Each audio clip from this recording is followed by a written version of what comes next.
thank you all for joining us in what promises to be a stimulating and lively discussion on addressing racial wealth disparities in America. Hi, I'm Ann Price. I'm the director of the Closing the Racial Wealth Gap initiative, housed at the Insight Center in Oakland, California. Insight Center is a national research, consulting, and legal organization. We're dedicated to building economic security in vulnerable communities. The Closing the Racial Wealth Gap initiative is a national effort to address the wealth gap that leaves the average American family of color about 4 to 7 cents to every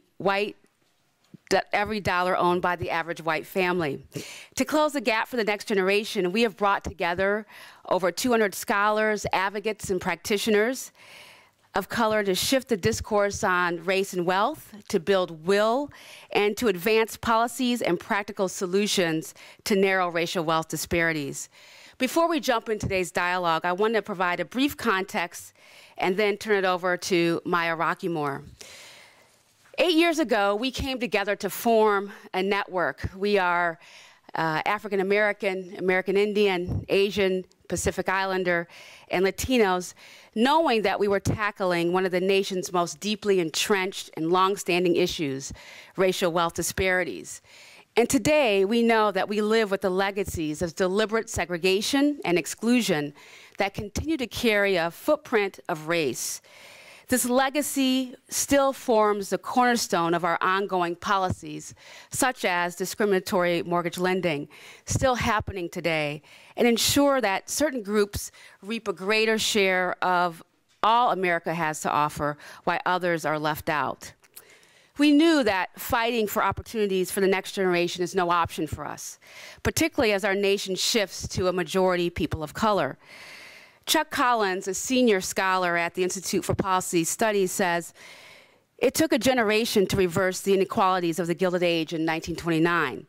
And it also took a generation of shifts in power, values, and rules starting in the 1970s to bring us to the present moment of spiraling inequality." And we know now that if we can start to tackle the issue of race and wealth, that we can also make considerable progress in closing the racial wealth gap for the next generation. Our recent data bears out why it's so important for us to tackle this, why it's so urgent now that we do so. We know that the recent recession took its toll on American families. Our data show that families with children lost about 72% of their wealth in the last 5 years, from 2007 to 2011. But it unleashed its worst cruelty on families of color with children. We saw that the median wealth for these families, for example, Latino families, dropped from $63,000 of median wealth down to $1,100. For blacks, the situation is even worse. In 2007, they had about $5,700 of wealth, and now today they have a negative $33 worth of wealth. So we understand why it's so important to start now in addressing this issue. Our initiative has a noble vision for America that we think, a noble vision. A society where your ability to take care of your family and pass on opportunities to future generations is not predetermined by where you live, the color of your skin, or the social status or historical advantages of your ancestors. We know that all Americans have to be afforded opportunities for economic mobility and security. Realizing this vision, we know, will require a very different set of policies and economic arrangements on a scale commensurate with all that has been lost and even more. So today you will hear from panels that will discuss what this recent election means for communities of color, and also what strategies and policies we need to be undertaking now to close racial wealth disparities.